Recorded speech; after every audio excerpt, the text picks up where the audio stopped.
ज्ञान का प्रकाश, ज्ञान का उजाला। उस ज्ञान के उजाले से बढ़कर के कोई भी उजाला नहीं होता। और हमेशा इस उजाले को जो व्यक्ति चाहता है उसके जीवन में यह उजाला आता रहता है। जितने भी समृद्ध लोग होंगे सब बुद्धिमान होंगे, उन्हें लक्ष्मी के पीछे नहीं पड़ना पड़ता है, उन्हें अपनी बुद्धि से काम लेना पड़ता है, तो वह समृद्धि उनके पास में अपने आप आती चली जाती है। किसी भी लक्ष्मी संपन्न व्यक्ति से पूछ लेना कैसे वो काम करते हैं, तो ज्ञान से काम करते हैं, सोच से काम करते हैं, सूझबूझ से काम करते हैं, हमेशा जागृत रह करके काम करते हैं। और वे वही काम करते हैं जो भगवान जिनेंद्र देव के द्वारा बताए गए काम हैं। हर व्यक्ति से आप पूछ लेना, अगर व्यक्ति समृद्ध हो रहा है तो वह जानता है जितना हम दूसरे के भलाई के लिए काम करेंगे, जितना हम दूसरों को देंगे, जितना हम दूसरों के लिए अच्छा सोच करके काम करेंगे, हमारी समृद्धि उतनी ही अधिक बढ़ेगी। समृद्धि धन से नहीं बढ़ती है, समृद्धि ज्ञान से बढ़ती है, विवेक से बढ़ती है, अच्छी समझ से बढ़ती है। और यह समृद्धि अगर अच्छी आपके पास में है तो आपके पास हमेशा दिवाली है। एक दिन की क्या दिवाली मनाना, हम लोग तो उस इंतजार में बैठे हैं कि बस एक दिन वो आए कि जिस दिन बस एक भीतर से बस वो ज्योति जल जाए और उस ज्योति जलने के बाद में फिर कभी कोई अंधकार सामने टिके ही नहीं और हमेशा दीपावली अनंत काल के लिए मनती रहे। ऐसी ज्योति के इंतजार में यह निर्ग्रंथ रूप धारण किया जाता है और इसकी साधना इस निर्ग्रंथ रूप से की जाती है। यह गुण जिनेंद्र भगवान के द्वारा बताए गए धर्म में, उनकी वाणी में ही है। बाकी सब तो अज्ञान के अंधकार में आमूल चूल डूबे हुए दिखाई देंगे, लेकिन जिनेंद्र भगवान के द्वारा बताए गए धर्म में यह गुण बताया गया है। आप अगर बाहर कोई ज्योति भी देखना तो उससे अपनी अंतर आत्म ज्योति की कल्पना करना कि ये ज्योति तो फीकी है हमारी ज्ञान ज्योति के आगे, और हमारी ज्ञान ज्योति अगर प्रज्वलित हो जाएगी तो ये ज्योति हमको बिल्कुल तुच्छ लगेगी, क्योंकि ज्ञान ज्योति चैतन्य ज्योति होती है और वह अक्षय होती है। एक बार जलने के बाद में वह कभी भी बुझती नहीं है। और 2 दिन के बाद में ये भी नहीं कहना पड़ता भैया अब ये झल्लरें निकाल दो, हो गई दिवाली। समझ आ रहा है? जिनेंद्र भगवान के द्वारा बताए गए धर्म का सबसे बड़ा गुण अगर आपसे पूछा जाए तो आपके दिमाग में यह आना चाहिए कि हमें हर टेम्परेरी चीज से हटा करके हमें शाश्वत की ओर ले जाने का जो भाव दिया जाता है वह जिनेंद्र भगवान के बताए हुए धर्म में दिया जाता है। क्षण भंगुर चीजों में आनंद थोड़े समय के लिए मना भी लिया जाए तो कोई बात नहीं, लेकिन आपको ध्यान रहे कि ये क्षण भंगुर जीवन का आनंद ये हमारा लक्ष्य नहीं है। हमारा लक्ष्य तो कुछ शाश्वत होना चाहिए। हमारे लक्ष्य में तो कोई शाश्वत चीज होनी चाहिए जो हमेशा रहे। और अगर देखा जाए तो भगवान ने हमेशा उसी ज्ञान की आराधना करके आपके लिए, जगत के लिए उसी ज्ञान की प्राप्ति करने के लिए प्रोत्साहित किया। हर आत्मा अपने अंदर केवल ज्ञान की ज्योति को प्रकाशित करने के लिए शरीर से भिन्न उस ज्योति को अपने अंदर देखे, उसकी भावना करे, उसका ध्यान करे। किसी भी परमात्मा के अंदर वह आत्म ज्योति अगर आपको दिखाई देगी तो उस आत्म ज्योति को देख करके ही आप अपने अंदर कल्पना कर पाओगे, ऐसी ही ज्योति मेरी आत्मा में है। आत्म ज्योतिर दुरित निवह ध्वांत विध्वंस हेतु, वह आत्मा की ज्योति जो हर प्रकार के पाप के समूह का विध्वंस कर देती है, वह आत्मा की ज्योति जो हर प्रकार के अज्ञान के अंधकार को दूर कर देती है, उस आत्म ज्योति की आराधना करने का यह पर्व है। और ज्ञान की आराधना करने का यह पर्व है, क्योंकि यह पर्व भी भगवान महावीर स्वामी के केवल ज्ञान से और उनके मोक्ष से, निर्वाण से जुड़ा हुआ है। इसलिए आने वाले 2 दिनों में आप वह देखेंगे जो भगवान महावीर स्वामी ने प्राप्त किया। राजा श्रेणिक की बात तो चली रही थी। समवसरण तो उसी दिन से लगा हुआ है जिस दिन से सतना में आगमन हुआ है।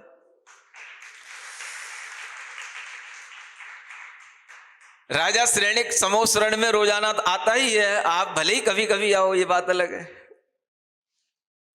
कभी कभार अगर राजा श्रेणिक का नाम सभा में नहीं भी आता है तो ये समझ लेना चाहिए कि सभा में राजा श्रेणिक सुनते सुनते मुग्ध हो गया। अभी भगवान ने राजा श्रेणिक के बारे में अलग से कुछ नहीं कहा, लेकिन 1-2 दिन में वो श्रेणिक फिर से कहीं ना कहीं चर्चा में आ ही जाता है। क्योंकि भगवान का समवसरण है तो श्रावक भी है, और श्रावक में श्रेष्ठ श्रावक अभी श्रेणिक का ही नाम है। गणधर परमेष्ठी का तो ओहदा अलग ही है, लेकिन श्रावकों में लोग सोच रहे हैं कि महाराज वो कहानी कहां चली गई। अब वो कहानी में इतनी कहानियां बन गई कि लोगों को यही पता नहीं है कि वो कहानी कहां चली गई। अरे भाई, वो कहानी कहीं नहीं चली गई, कहानी वहीं पे है। राजा श्रेणिक फिर से वह मुनि महाराज की जब परीक्षा ले रहे थे तो उन्होंने 3 मुनि महाराज का पड़गान करने के लिए तैयारी की थी, और तीनों मुनि महाराज लौट गए थे। फिर एक एक के पास जाकर के उन्होंने पूछा, महाराज क्यों लौट गए, महाराज क्यों लौट गए, महाराज क्यों लौट गए। तो एक ने कहा कि हमारे पास में 3 में से केवल 2 ही गुप्तियां थीं, तुम्हारी रानी ने इशारा किया महाराज 3 गुप्ती वाले मुनि महाराज को पड़गाना है आज हमें। समझ आ रहा है? दूसरे के पास भी 1 नहीं थी, 2 थी, और तीसरे के पास भी 1 नहीं थी, 2-2 गुप्तियां थीं। तो एक मुनि महाराज के पास में, जिनके पास में काय गुप्ती नहीं थी, उनके पास में वह पूछते, महाराज आपके पास कैसे काय गुप्ती नहीं थी, आप ये बताइए। तो वो मुनि महाराज अपनी कहानी बताने लग गए कि मेरे पास काय गुप्ती कैसे नहीं थी। तो वो काय गुप्ती की कहानी चल रही थी, वो आप भूल गए। राजा श्रेणिक खड़े हैं उन मुनि महाराज के पास जिनका नाम है मणिमाली मुनि महाराज। क्या नाम है? हाँ, नाम बताने से भी याद रह जाए।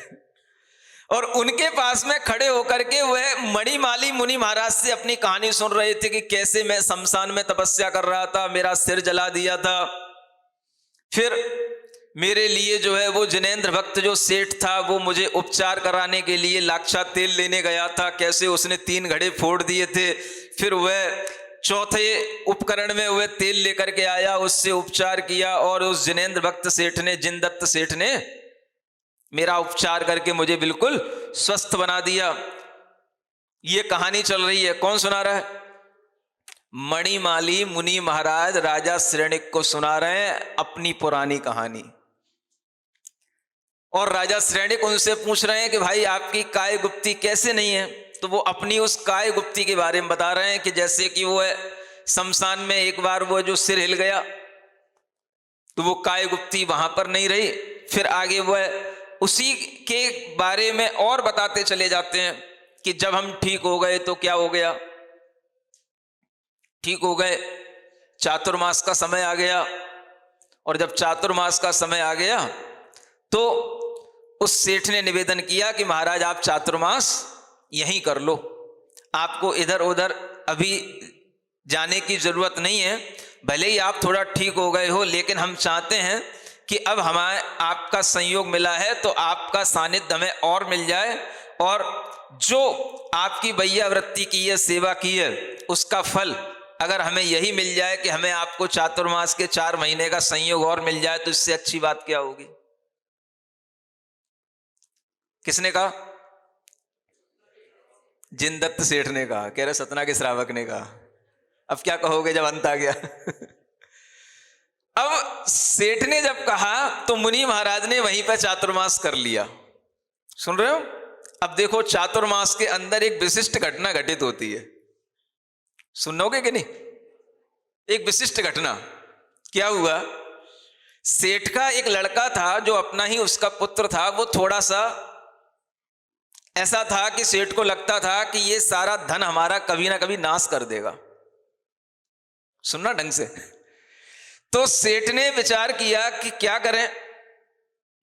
जो उसके पास में अच्छा मोटा धन था, मोटा धन माने सोना, हीरा, जवाहरात वगैरह, ये जो मोटा मोटा धन होता है जिसके लिए आप धनतेरस मना रहे हो, ये धन जो उसके पास में था, वह धन उसने इकट्ठा करके एक घड़े में भर करके अपने बेटे से बचाने के लिए उसने क्या किया कि जहां मुनि महाराज का उसे निवास था, निवास उन्होंने दिया था कि आप महाराज यहां पर रुकना, उसी स्थान पर उसने एक गड्ढा खोद के और सारा धन, बहुमूल्य रत्न आदि उसमें भर करके उस गड्ढे में वहीं पर उस घड़े को दबा दिया।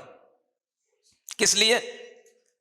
ताकि ये बेटे के हाथ में ये धन ना लग जाए, नहीं तो ये दिमाग का थोड़ा ठीक दिखाई नहीं दे रहा है, ये धीरे धीरे धन को नष्ट ना कर दे, इसके पास में धन के मद कुछ ज्यादा ही दिखाई दे रहा है, उससे बचाने के लिए उसने ऐसा उपाय किया।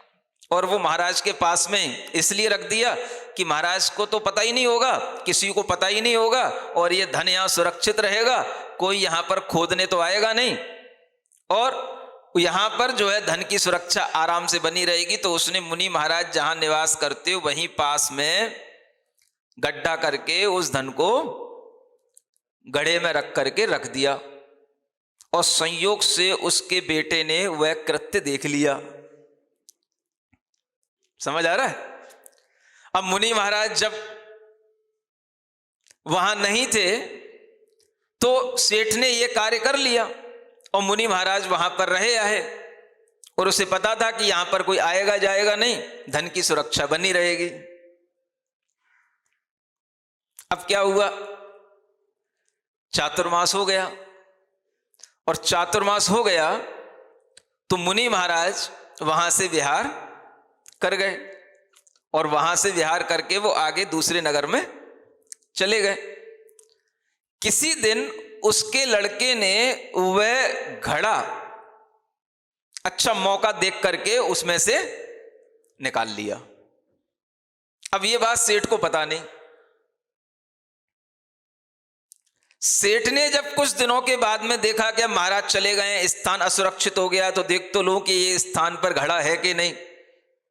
तो सेठ ने देखा तो उस स्थान पर घड़ा था ही नहीं, वहां कुछ जो गढ़ा हुआ था वो कुछ था ही नहीं। अब सेठ को लगा कि ये धन लक्ष्मी कहां चली गई। सुन रहे हो? अब सेठ के दिमाग में आया कि यहां तो किस कोई रहता ही नहीं था, यहां तो मुनि महाराज रहते थे, और उनके अलावा शायद किसी को पता भी नहीं था। महाराज को तो पता था, लेकिन उनके अलावा और किसी को पता भी नहीं था, और मैंने इतने चुपचाप से इसको छिपा करके रखा था, और ये कहां चला गया। और महाराज चुपचाप चलते बने। अब सेठ के दिमाग में चक्कर आने लग गया। किसके कारण से? जितने भी चक्कर आते हैं सब धन लक्ष्मी के कारण से आते हैं, ध्यान रखना आप। सब चाहते हैं तो धन लक्ष्मी धन लक्ष्मी धन लक्ष्मी, और जिस दिन तुमको डिप्रेशन होगा, जिस दिन तुम्हारा दिमाग खराब होगा, इस धन लक्ष्मी के कारण से ही होगा। हाँ, इसलिए जिनेंद्र भगवान ने बताया ज्ञान लक्ष्मी की आराधना करो, ज्ञान लक्ष्मी की। ज्ञान सही रहेगा तो सब अच्छा रहेगा। अब क्या हुआ, अब सेठ के दिमाग में और कोई बात ही नहीं आए कि इस घड़े के बारे में और किसी को पता ही नहीं था, यहां कोई आता ही नहीं था, और ये घड़ा चला कहां गया। अब सेठ को चैन नहीं पड़ी। महाराज दूसरी जगह पर पहुंच गए, दूसरे नगर में पहुंच गए। अब सेठ ने सोचा अब क्या करें, महाराज के अलावा इस घड़े का पता किसी को था ही नहीं, तो घड़ा कहां गया? महाराज जी के पास। भूल गया ना सतना का श्रावक, देखो। अब वो घड़ा कहां गया? तो महाराज जी के पास। अब महाराज जी के पास होगा तो अब पूछे कैसे, हिम्मत तो करनी पड़ेगी। तो गया महाराज के पास में हिम्मत करके, और वहां पहुंचा, और हिम्मत करके जब वहां पहुंचा महाराज से निवेदन किया, महाराज आपका चातुर्मास तो बहुत अच्छा हुआ, वहां पर आपको बहुत लोग याद करते हैं, आपके चातुर्मास में बहुत लोगों ने लाभ लिया। सब श्रावक श्राविकाएं आपके चातुर्मास में प्रसन्न होकर के 4 महीने तक धर्म की आराधना करते रहे। और एक धर्म की आराधना जो आपने अंत अंत में कराई, उसका तो कहना ही क्या है। जो आपने महा में नंदीश्वर विधान कराया, उसका तो कहना ही क्या है। अरे तुम क्यों ताली बजा रहे हो, वो तो उनने कराया होगा, अभी कहां हुआ, तुम्हारे यहां कहां हुआ। अब वो श्रावक ने सब प्रशंसा कर दी, और प्रशंसा करने के बाद में कहता है, महाराज आपसे एक निवेदन है, और वो निवेदन ये है कि हमारी इच्छा है कि आप फिर से हमारे यहां चलें, फिर से हमारे यहां चलें। और चलते चलते उसने एक टोंट कस दिया। सुन रहे हो कि नहीं, क्या टोंट कस दिया। मन मलिन तन सुंदर कैसे, मन मलिन तन सुंदर कैसे, लोभ कसाए तो निष्परिग्रही कैसे। सुन रहे हो, ज्ञानी तो बन ही जाते हैं सब लोग। और ये व्यंग कसके, ये टोंट कसके वह मुनि महाराज से निवेदन किया, महाराज एक बार आपको मेरे स्थान पर फिर से आना ही पड़ेगा।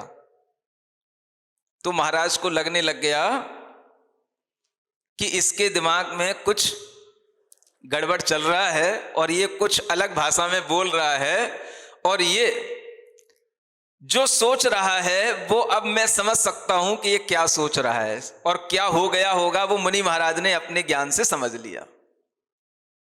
अब क्या करें, ना तो वो सीधा कहने की हिम्मत रखता है, और जब वो ही सीधा कहने की हिम्मत नहीं रखता तो महाराज क्यों सीधा बोले। नहीं समझ आ रहा। अब वो भी अपने बात को इस रूप में कह रहा है कि महाराज मन मलिन तन सुंदर कैसे, लोभ कसाए तो निष्परिग्रही कैसे। माने वो बात उसने महाराज से कही, तो महाराज को समझ में आ गया कि इससे शंका हो रही है कि महाराज के अंदर लोभ कसाए है, तो ये निष्परिग्रही कैसे हो सकते हैं। अब महाराज समझ गए, और उसने कुछ नहीं कहा, निवेदन किया, और निवेदन को स्वीकार करके मुनि महाराज उसके दिमाग को सही करने के लिए कि भाई इसकी समस्या का अगर कोई समाधान हमारे माध्यम से हो सकता है तो कोई बात नहीं, महाराज उसके नगर में फिर से आ गए। अब नगर में आ गए तो अब वह श्रेष्ठी रोजाना महाराज के पास जाने लगा, और जाकर के रोजाना कुछ ना कुछ इसी तरह की बात कहने लगा। एक दिन वो बैठा था, कहने लगा, महाराज आपसे कुछ कहना चाहता हूं। तो महाराज कहने लगे, बड़े जल्दी बोलिए, क्या कहना चाहते हो, कहिए। एक कहानी सुनाना चाहता हूं। तो महाराज को लगा अब ये अपनी बात कहानी के माध्यम से कहेगा। कोई बात नहीं बेटा, सुना कहानी, कौन सी कहानी सुना रहा है। अब हमारी कहानियां सुनते सुनते तुझे भी कहानी आने लग गई। चल ठीक है, तू भी कहानी सुना। तो अब वो सेठ कहानी सुनाने लगा कि महाराज क्या था, एक बनारस नाम की नगरी थी, और उसमें एक वैद्यराज जी रहते थे। उनके 2 पुत्र थे, और वो दोनों पुत्र एक तरह से अज्ञानी थे। जैसे तैसे वह अपना पालन करते थे, और जब तक वो वैद्यराज थे तो उसके कारण से उनका पालन हो जाता था। संयोग की बात है कि वो वैद्यराज का एक दिन निधन हो गया, और ये दोनों पुत्र जो अज्ञानी थे, मूर्ख थे, अब इनकी जिंदगी में संकट खड़ा हो गया। हुआ ये कि जैसे तैसे उन्होंने अपना जीवन चलाने के लिए किसी एक दूसरे वैद्य के पास गए, और वहां वैद्य के पास रह करके इन्होंने बड़ी लगन से कुछ विद्याएं सीख ली, कुछ वैद्यों के उपचार सीख लिए, जिससे इनके जीवन में कुछ भरण पोषण का काम बन गया। और वह उस विद्या को सीख करके अपने घर पर वापस आ रहे थे कि रास्ते में वन में उन्हें एक सिंह दिखाई दिया, और सिंह उस समय पर नेत्र ज्योति से रहित हो गया था, यानी उसकी आंखें में दिखाई नहीं दे रहा था। सिंह इस पीड़ा से ग्रस्त था। और ये बात उन दोनों ने उस जंगल से गुजरते हुए देख ली। तो एक ने दूसरे से कहा, दोनों पुत्र थे, बोले देखो अपन वैद्यगिरी सीख करके आए हैं, इतने अच्छे अच्छे उपचार के फॉर्मूले सीख करके आए हैं, अगर कहो तो मैं इस सिंह को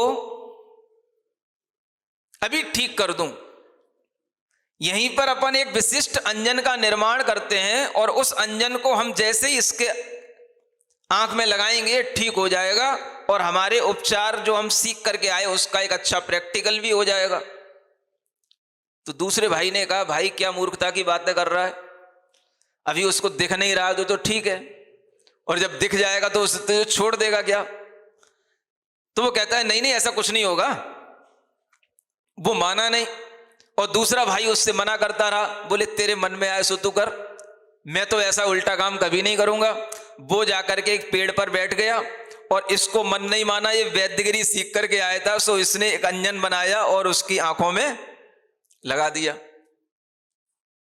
और सिंह कई दिनों से भूखा था, क्योंकि आंखें नहीं होने से उसे शिकार नहीं मिल रहा था, और अंजन लगाते ही उसकी आंखें ठीक हो गई। और जैसे ही उसने आंखें खोली, आंखें ठीक हो गई, तो सबसे पहले उसने उसी के ऊपर झपट्टा मार दिया और अपना शिकार कर लिया। कहानी हो गई, कहानी हो गई। सेठ ने कहानी सुना दी किसको? मुनि महाराज को। अब महाराज आप बताओ, सेठ कहता है महाराज आप बताओ, क्या सिंह को इस तरीके से करना अच्छी बात थी? जब सिंह ने उपकार अपने ऊपर देख लिया था कि एक सामने वाले व्यक्ति ने अपने ऊपर उपकार किया है, उसका उपचार किया है। देख रहे हो वो कहानी कहां जोड़ रहा है।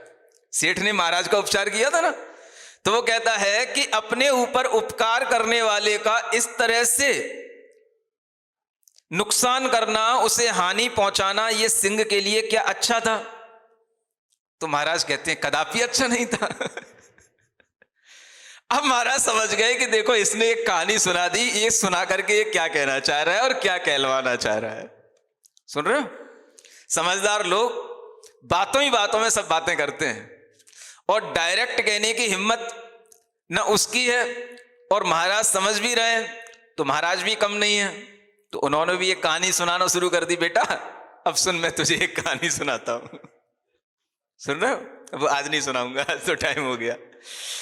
आपको अपनी आंखें खोल करके रखना है, अपने ज्ञान का उपयोग करना है और यह देखना है कि धन महत्वपूर्ण है या हमारा ज्ञान महत्वपूर्ण है। और अगर ज्ञान भी है तो वह ज्ञान सम्यक ज्ञान है कि ऐसा ज्ञान है जो अपने ऊपर आफत ले आए, ऐसा ज्ञान है। ज्ञान भी दो तरह के होते हैं। अब उसके पास में वैद्य का उपचार करने का ज्ञान तो आ गया और उसने अपने ज्ञान का क्या उपयोग कर दिया, उसे खुद समझ नहीं आ रहा कि मैं अगर सिंह की आंखें खोलूंगा तो मैं बचूंगा क्या। तो ऐसे भी ज्ञान को ही अज्ञान की श्रेणी में रखा जाता है, जिससे खुद का अहित हो जाए। तो भगवान जिनेंद्र देव के बताए हुए धर्म का यह सबसे बड़ा गुण है कि आपको जो ज्ञान मिलता है उस ज्ञान से आपका हित होगा, अहित नहीं होगा। यह आपको प्रत्यक्ष रूप में यह गुण देखने को मिलेगा। आपके मन को अच्छा लगेगा, आपकी आत्मा का हित होगा।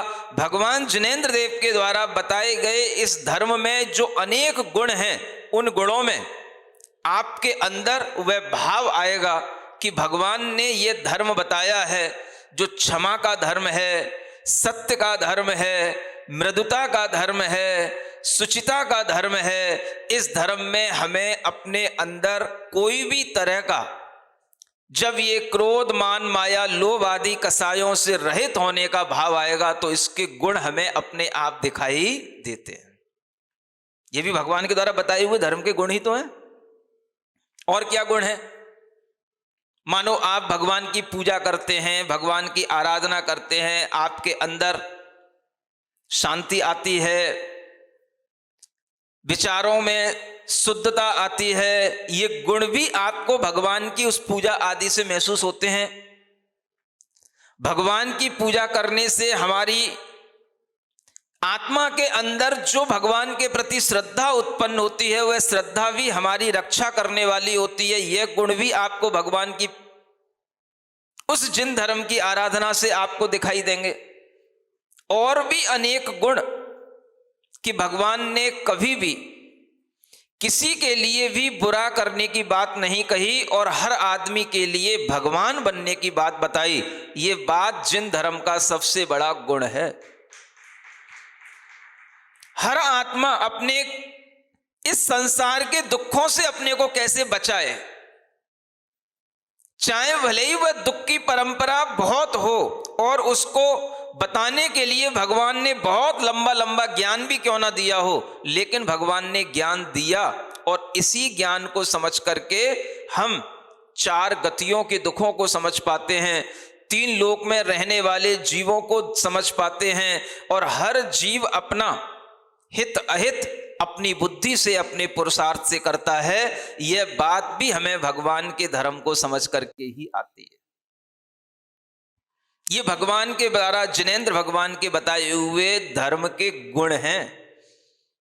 अपने कर्म जो हमने स्वयं अनादि से अर्जित किए हैं, उनका विनाश, उनका क्षय करने की विधि और उनका क्षय होने पर केवल ज्ञान को प्राप्त कर लेना, यह जो ज्ञान ज्योति की प्राप्ति है, यह ज्ञान ज्योति की प्राप्ति करने का उद्देश्य यह हमें जिनेंद्र भगवान के बताए हुए धर्म में ही मिलता है।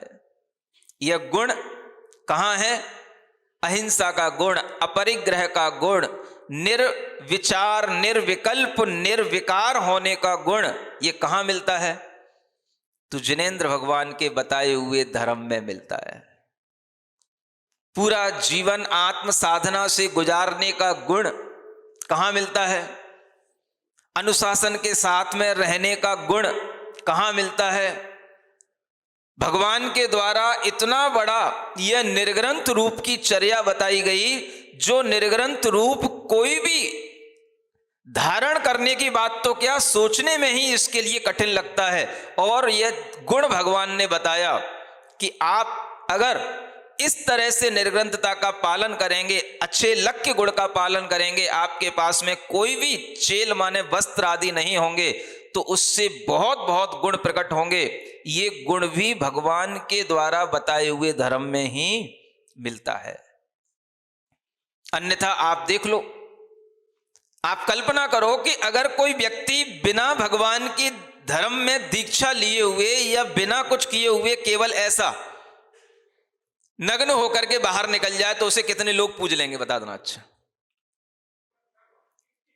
नहीं? पत्थर मारेंगे। सही कह रहे हैं। आप सोचो तो कभी विचार करके कि भगवान ने कितना बड़ा, मतलब जो उन्होंने शाश्वत सत्य है वो उन्होंने अपनी दिव्य ध्वनि में बताया, अपने समय में बताया, और वो चीजें हमेशा चलती रहेंगी क्योंकि वो तीर्थंकर ने कही हैं, उसमें गुण हैं। और वह गुण क्या है कि उसको देख करके लोगों के अंदर अपने आप ये विश्वास आ जाता है, ये किसी का बुरा नहीं करेंगे। ये विश्वास अपने आप देख करके आ जाता है। ये विश्वास आता है कि नहीं आता? ये किसी का बुरा नहीं चाहेंगे, ये किसी का बुरा नहीं करेंगे। ये निर्ग्रंथता का जो सबसे बड़ा गुण है, ये भगवान के द्वारा जो बताया गया है उस अनुसार जो चलता है उसके अंदर उपलब्ध होता है। अन्यथा कोई यूं ही अपने आप वस्त्र छोड़ करके बाहर निकल जाए, खड़ा हो जाए, आप देख लो क्या होगा उसके साथ में। जी पाएगा वो? निकल पाएगा? ऐसा कर पाएगा?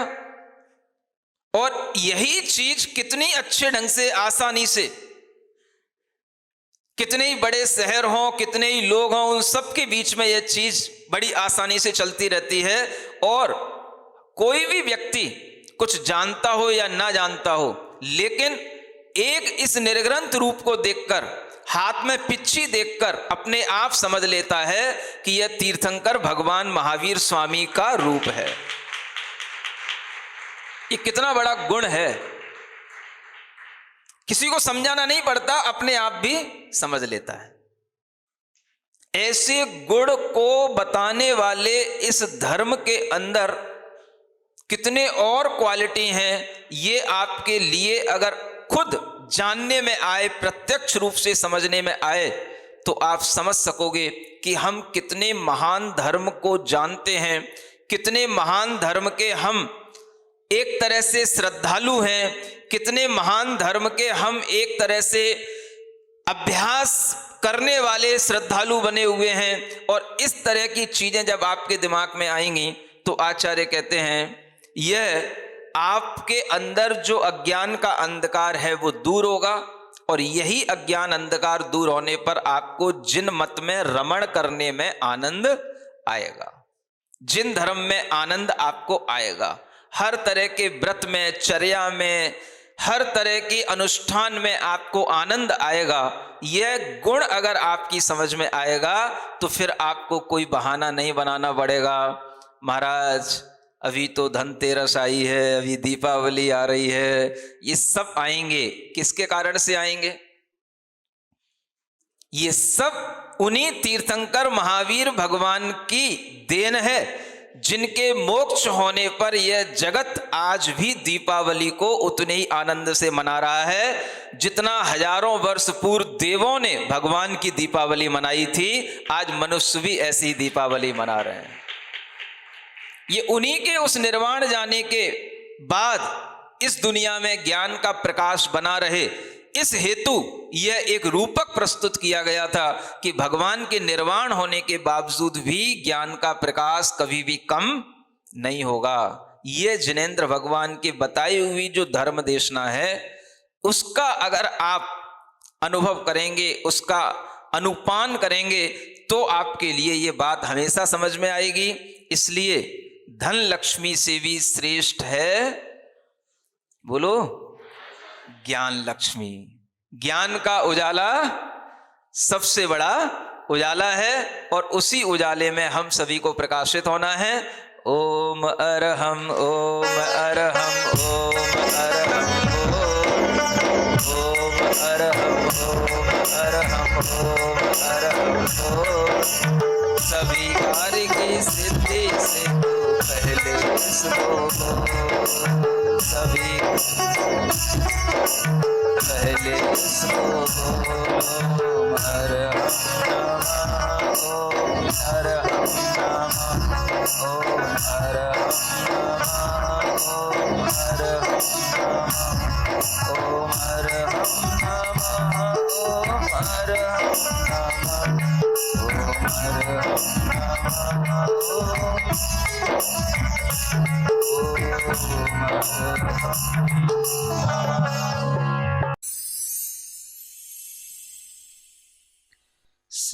सिरिजिणवाणी जग कल्याणी जग जन मदतम मोहरी जनमण हारी गढ़हर हारी जम जरा भव रोग हरि तिथ्य राणम दिव्य झुणिम जो पढ़ई सुणई मय्ये धारई राणम सौख मणंतम धर्य सासद मोक्ष पदम पावई सासद मोक्ष पदम पावई।